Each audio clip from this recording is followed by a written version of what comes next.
I can still hear the wailing and feel the terror, my wailing and my terror. She had said, "Mom, I think I have cancer."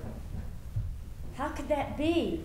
My daughter Holly, 29 years old, just married 6 weeks before.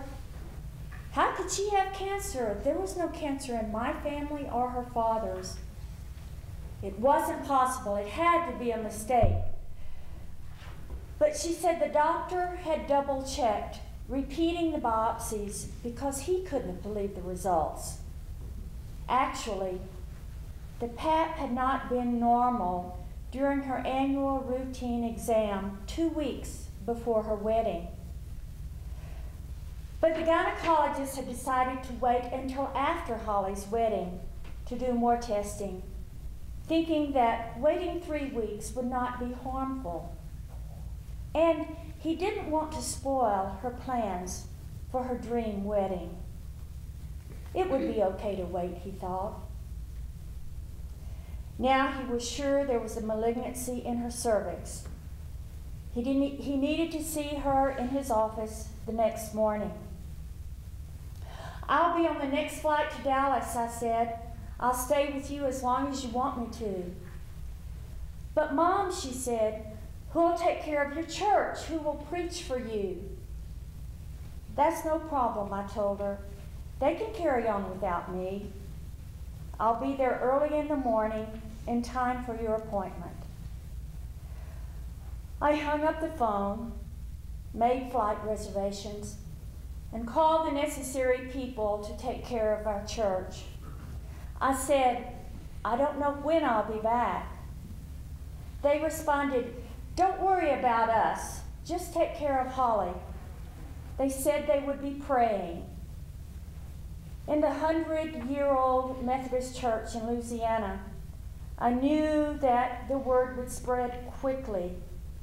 I felt comforted knowing that hundreds of prayers that would be offered for Holly's healing and my strength.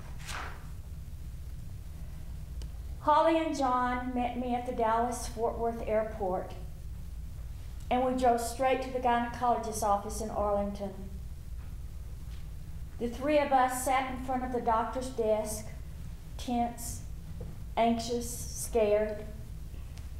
He drew a picture of Holly's cervix and uterus with 3 tumors. Not one, but 3.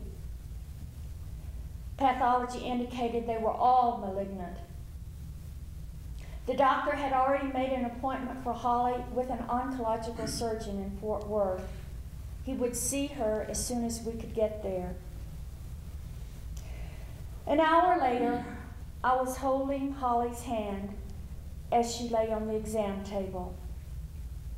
"It hurts, Mom," she said. "I'm still sore from the biopsies." The surgeon apologized. "I'm sorry. I know this is painful." I liked the sound of his soft, gentle voice. If Holly had to have this horrible surgery, I trusted him to do it. The surgeon said he thought that the tumors were contained, but he would need to do a radical hysterectomy to check all the lymph nodes. With his gloved hand, he traced a line on Holly's lower abdomen to show her how large the incision would be. She would have a scar that stretched from one hip bone to the other. From my own experience, I knew how painful that would be. I knew how long it would be before Holly's abdomen would feel normal again. Surgery was scheduled for 2 days later. Holly was a second-grade teacher. She decided to teach her class the next day and then let a substitute take over. I went with her and remembered my days as a second-grade teacher. But Holly was much more gifted, much more creative than I had been. It was perfectly clear how much she adored each child and how much they loved her. I didn't know that I could feel such pride. Tears welled up in my throat as I realized that Holly would never be able to give birth to her own child. She had waited to marry John until she was ready to have children, and now it was too late. My heart was breaking wide open as I took in all that cancer could mean. I was on autopilot as we went to the hospital the next morning. I didn't dare feel all that was going on inside of me. I had to be available for Holly and John. I would have to deal with my own grief and fear at another time. John thought cancer meant death. He had never been through anything like this, and this was his bride, whom he worshiped. I kissed Holly as she was wheeled into surgery, and then the wait began. I sat in the waiting room with Holly's father and his new wife. How awkward that was. How I resented what he had done, suddenly leaving and breaking up our family. Our son David, at 14, had gone to live with him, and 12-year-old Holly had stayed with me. Holly and I had struggled together as we started a new life following the turmoil of divorce. We had always been very close, the kind of relationship I had always wished for with my mother. But the breaking up of our family brought us even closer. As an adult, Holly had always said that I was her best friend. I waited for endless hours to hear the best news possible. And now, 6 years after Holly was diagnosed, I'm waiting again, waiting for Holly to adopt my grandchild.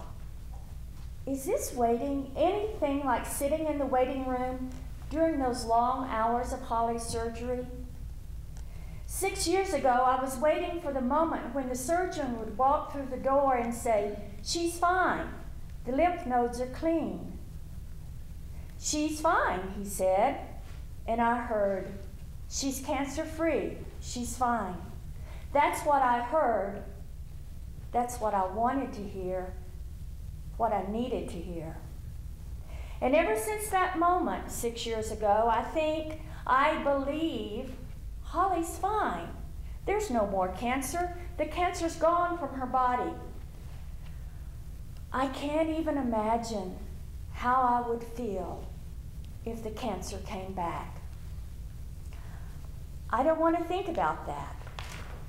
I want to think about going to China with Holly to pick up her baby girl, my baby granddaughter. I want to think about seeing Holly and her baby, holding the baby, loving the baby. For the last 5 years, Holly has been talking about adopting a baby girl from China. She left John 2 years ago. John didn't want to adopt a baby, didn't want a baby that was not his blood. I've wondered why Holly keeps waiting to start that adoption process. Is it because she still wants to give birth and can't bring herself to accept the reality of her loss?